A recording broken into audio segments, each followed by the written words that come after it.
So, ayan guys, marami pang hindi nakakakilala sa akin. Ako nga pala si Kuya Jerboy. Meron tayong speaker ngayon dito, Ion 15HP. Ating i-unbox tapos testing natin mamaya. Unbox na natin.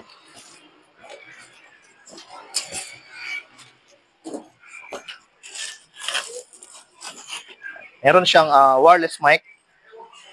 Dalawa ang laman dito. Ayan.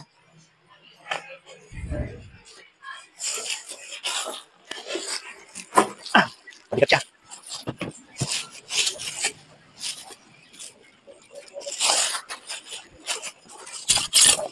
Tapos yung AC cord niya, saksak mo sa likod para mag-charge ang kanyang battery.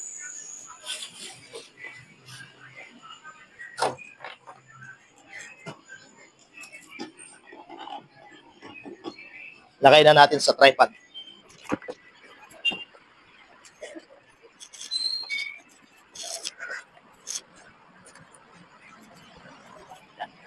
Yan, okay.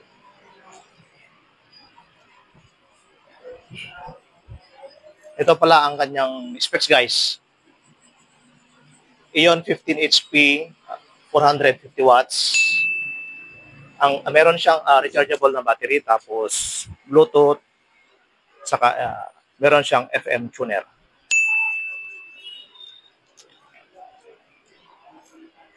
Power na natin.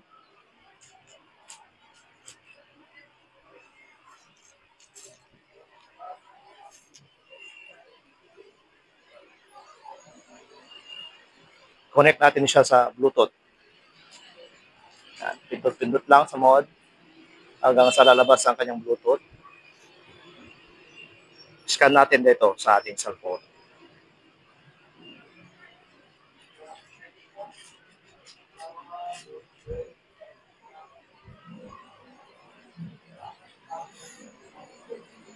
Ayan, medyo pan siya, medyo matagal. Balik tayo mamaya guys.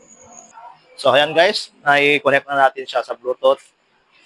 Pwede na natin siyang i-play.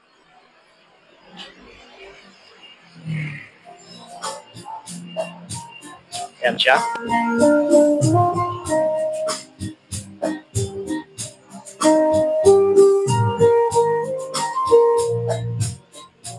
Portable lang siya. Pwede siyang dalhin kahit saan mo gustuhin.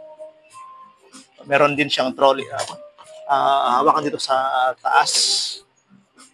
Tapos, dito sa side niya, pwedeng isabit tong lalagyan ng wireless mic niya.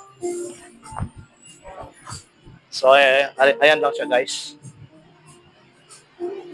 Testing din natin itong wireless mic niya.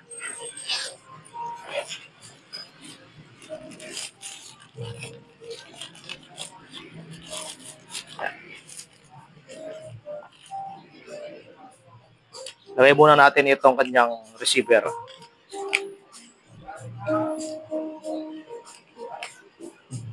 Tapos power natin. Lagay natin dito sa wireless mic connector.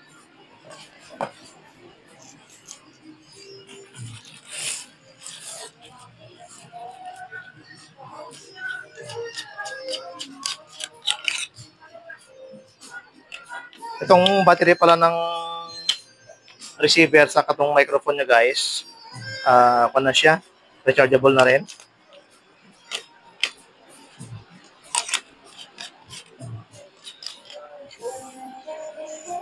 Power na natin. Sound check natin. Check mic, check, check. Mic, check, check. Sound check. Hello mic, yes, check. Nung huli na nagkaroon kami na ng ganito guys, yung itong wireless mic niya, hindi ganitong klase. So mapapansin natin, malaki ang in-improve nitong wireless mic niya. Kaya mas lalong na-enhance yung clarity ng output niya. Yan siya.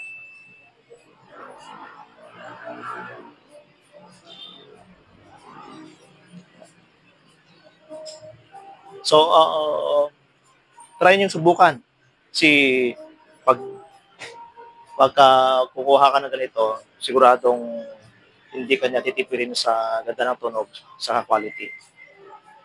Knowing naman si Kevlar at sa service after sales, talagang hindi kanya iiwan. Talagang tututukan kanya. So, hayan muna guys. Diyan muna mag-end ating video. Thank you.